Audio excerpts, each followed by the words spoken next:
İzninizlə mən burada bir replika eləmək istəyirəm. Yeni metro tikintisində biz görürük ki, stansiyalar əsasən mərkəzi əhatə edir və sərnişinlər də bu məqama xüsusi diqqət çəkirlər həmişə. Məsələn, Yeni Günəşli, Yasamal kimi ətraf ərazilər proqramda yoxdur.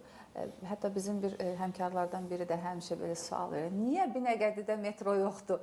İndi biz istəyirik bu sualı sizə verək. Binəqədidə niyə metro yoxdur? Doğrudur. Hər kəs, əslində baxanda biz bu sualdan tez-tez qarşılaşırıq bu tip suallarla. Metro elə bir nəqliyyat növüdür ki, həm sürətinə, həm intervalına, həm rahatlığına görə hər kəs öz evinin yanında istəyir. Bəli. Amma nəzərə alsaq ki, digər nəqliyyat növlərlə müqayisə etsək, metro ən bahalı tikinti, investisiya tələb edən infrastruktur obyektidir. Yeni stansiyaların yerləri müəyyənləşdirdiyi zaman çox ciddi təhlillər aparılır. Bakı şəhərinin artıq rəqəmsal ekizi mövcuddur. Mövcud olan bütün nəqliyyat, infrastruktur, yaşayış yerləri, iş yerləri hamısı həmin proqram təminatında mövcuddur və perspektivdə olan inkişaf da öz əksini tapıb. Təbii ki, çox yerə ehtiyac var ki, biz bunu inkişaf etdirək, amma bunu mərhələli şəkildə etməyimiz məcburidir.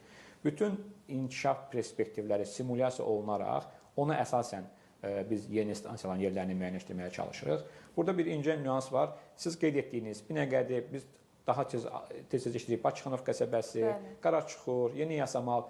Nəzərə alsaq, bu tip yerlərdə metro stansiyasını tiksək, həmin şəxslər, həmin vətəndaşlar şəhərin mərkəzinə gəlməyə çalışacaqlar. Şəhərin mərkəzində onsuz da bizim mövcud, çox artıq yüklənmiş infrastrukturumuz tamamilə iflic vəziyyətə düşə bilər. Onun üçün ilkin məqsəd şəhərin mərkəzini şaxələndirmək, şəhərin məərkəzindən bir neçə alternativ istiqamət üzrə gəlməyi təmin etmək, ondan sonra digər əraziləri həmin şəbəkəyə qoşmaq mümkün ola bilər. Məsəl üçün, Xırdalan, Masazır çox sual verilən sahədir, amma onlara qoşa biləcəyimiz bugünkü gündə bir metro xəttimiz mövcud deyil. Yaşıl xətt onsuz da doludur və interval problemi var.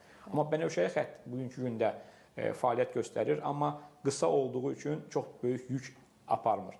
Cəmi bizim sərnişin daşımamızın 3%-ni təmin edir. Yəni burada söhbət Avtovağzal və 8 noyabr stansiyalarından gedir. Avtovağzal və 8 noyabr